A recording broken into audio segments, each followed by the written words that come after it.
Welcome back to Summer Money. Thanks for joining us. Our next guest has been dubbed the young Aussie millionaire that didn't finish uni.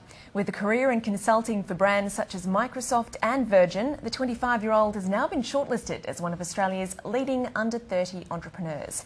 Joining me here in the studio to talk branding, business and Sir Richard Branson, we're joined by Jack Delosa. Jack, thanks so much for joining us. Thanks for having me, Liz. Good to be here. Excellent. So going through just some of those points I mentioned, you're 25, a self-made millionaire. For those of us who didn't have the chance to achieve that at your age, how did you do it? And do you still have any friends? I think I have friends.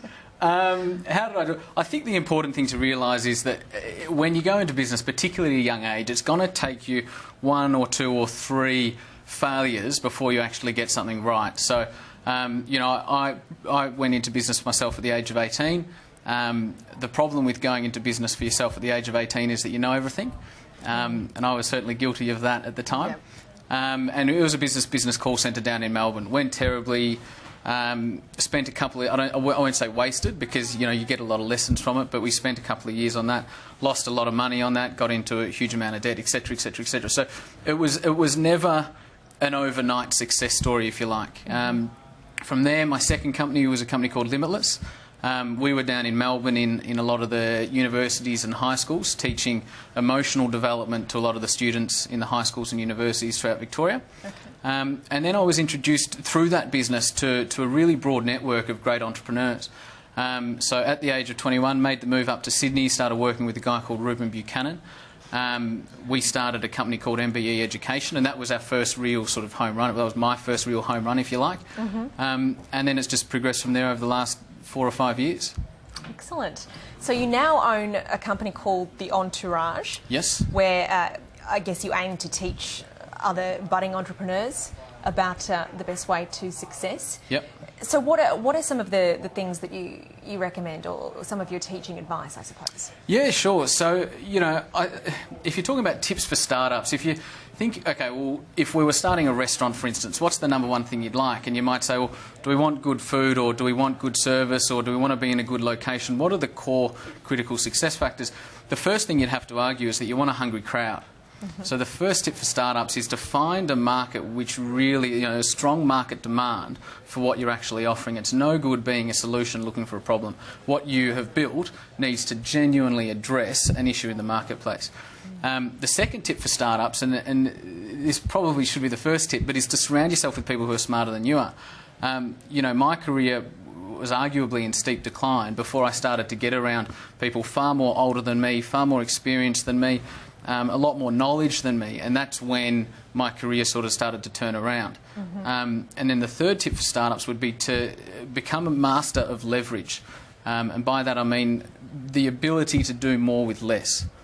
As an early stage business, we don't have the resource, we don't have the capital, we don't have the people power that sometimes our competitors will. So we need to be able to leverage strategic partners, we need to be able to leverage the media, we need to be able to leverage through employees and all of that sort of stuff. So those would be the 3 core ingredients that I believe if you get right as a startup, you really set yourself up for success. All right.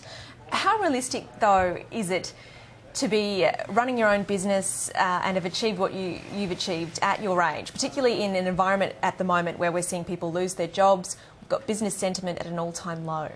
Yeah, absolutely, and that's a great question, because that's what we come up against a lot of the times. How realistic is it? I think that if you pursue a line of surrounding yourself with really intelligent and experienced people, and if you talk about starting a business at an early age, your age is often not a detriment but an asset when you start engaging people who might have 10, 20, 30 years of experience, because everyone wants to help the young guy. Secondly, you need to pursue a line of education. So typically, the market tells us that university isn't great for educating entrepreneurs. So again, surrounding yourself with the right people and getting through the right programs to actually educate yourself. We've got a 19-year-old electrician who was finding it hard to get some clients. We helped him raise some money from investors, bought his first company at the age of 19, bolted it onto his existing company, and he's now doing hundreds of thousands of dollars a year. We've got one lady who's an online retail fashion group called Show Pony. Her name's Jane Liu. She started out doing about $20,000 a month. Now, 12 months later, she's doing $250,000 a month. So what was the turning point? The turning point was getting around the right people and getting the right education. You've got to start with something behind you, though, don't you? Notably money, initially, surely. Not necessarily, if I may say that. The landscape has changed. If you wanted to start a business 40 years ago, you probably needed a factory, you probably needed a lot of stock, you probably needed a lot of staff. You needed all of this, so there was high barriers to entry if you wanted to go into business as an entrepreneur. Today, you can build a website, go to market, test a business model, iterate, gain market feedback, all of that sort of stuff, arguably for under $2,000 if you do it the right way. So the barriers to entry are significantly lower than they ever have been. Okay, that is a good point. One of the things that you recommend is focusing on building viable businesses instead of taking on a mortgage, which is something I suppose a lot of young people still think is the dream, isn't it, to own their own home. So why do you advise against that? Yeah, that's right. And it's similar to what I just outlined. For a lot of Gen Ys in particular, the Australian dream has changed. Often they can see buying a property as high barriers to entry. You need to get in bed with the bank, need to have a mortgage, obviously need to be able to service that mortgage for the next 30 years. You're tied to a location, etc., etc., etc.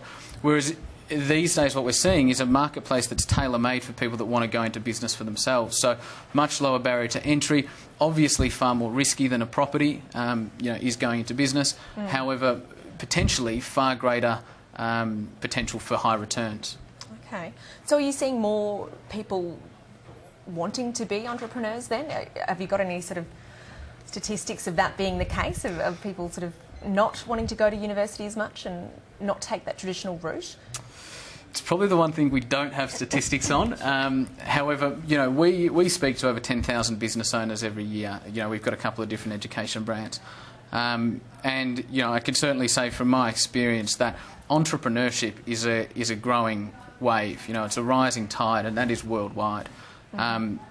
Particularly in Gen Y. Gen Y are naturally pretty impatient. They naturally want to be at the top in 5 minutes. All of that sort of stuff. Yep. So often we find really ambitious Gen Ys want to get straight into it, want to be their own boss, and therefore look at business as a vehicle to do that.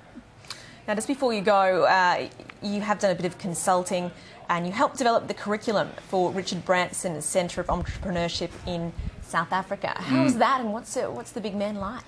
That was an amazing experience. A friend of mine, a guy called Creel Price, sold his business in 2008 for over $100 million, and he's now a social entrepreneur. So he got the call up to go over and do that, and he was aware of what we were doing here in Australia, so he sort of contacted me to go over there with him, and we went over there and spent a week there and obviously met with Richard and all of that sort of stuff, and then came back and spent the next 6 months developing that curriculum.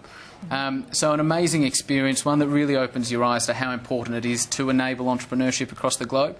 And, what can you say about Richard? Richard's Richard, I suppose. So, incredible brand, incredible person. He came out to the school, spoke to all of the students, spoke to all of the mentors, shook everybody's hand. So just a very commendable person and obviously a great entrepreneur. Jack Delosa, many thanks for your time this evening. Thank you, Liz. Appreciate it. Well, that's